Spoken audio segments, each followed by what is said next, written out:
and important in my mind.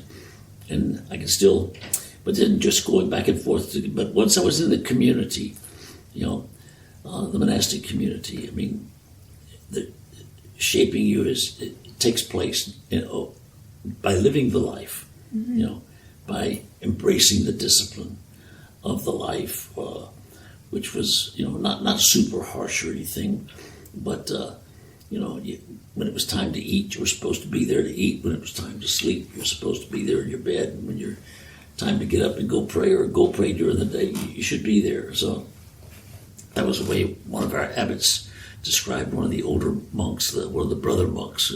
He says, when it's time to eat, he ate. When it was time to sleep, he slept. When it was time to pray, he prayed. He was a good monk. But getting to know these, you have a whole range of people. I guess now I'm one of the senior members of the community, older members, I guess I should say.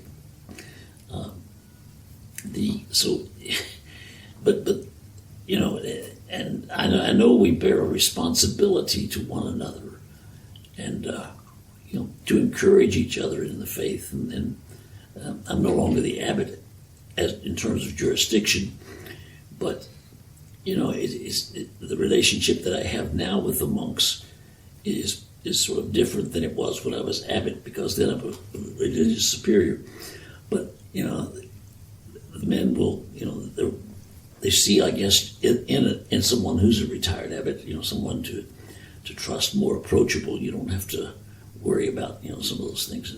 But it's just, and I think that our Father Malachi, who was a great man, a great teacher, avid reader, he always used to say, he says, St. Thomas Aquinas had the five proofs for God, etc.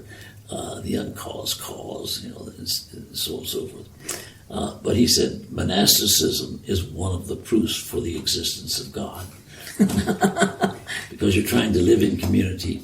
And I agree to those things that because we have personal problems at times. We have we worry about our relationship to God. Are we doing these things, and how do we live in community without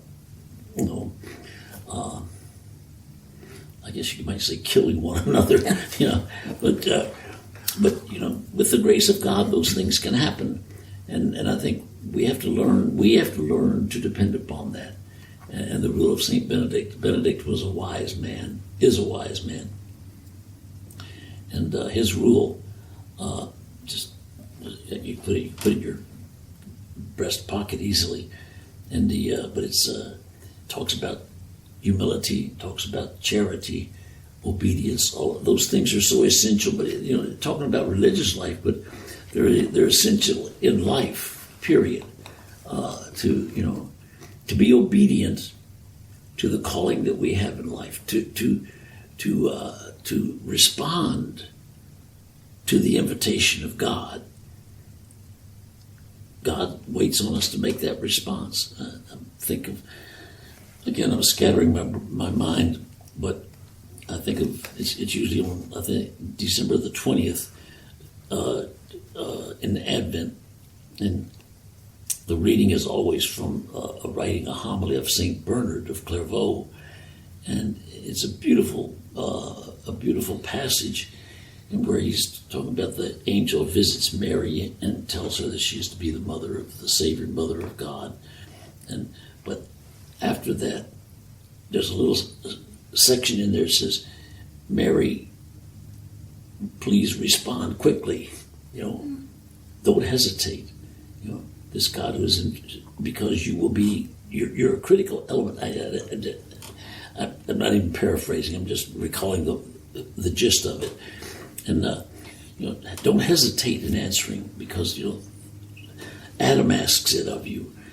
Abraham is waiting for you. Sort of waiting for that response that she's going to make. Waiting for you to say yes. Yeah, and that's it. And then she finally says, "Let it be done to me." Even after she asks, "But let it be done to me." And that's the way God is. He won't force us. I guess And even he says, even if Mary had failed to answer, God would not have given up on her. And that's the way God doesn't give up on us. He keeps the invitation, and we don't know oftentimes where that comes from. I think a lot of times it comes, that invitation to grace, to respond to a grace, oftentimes comes from the ordinary circumstance of our daily life. Mm-hmm.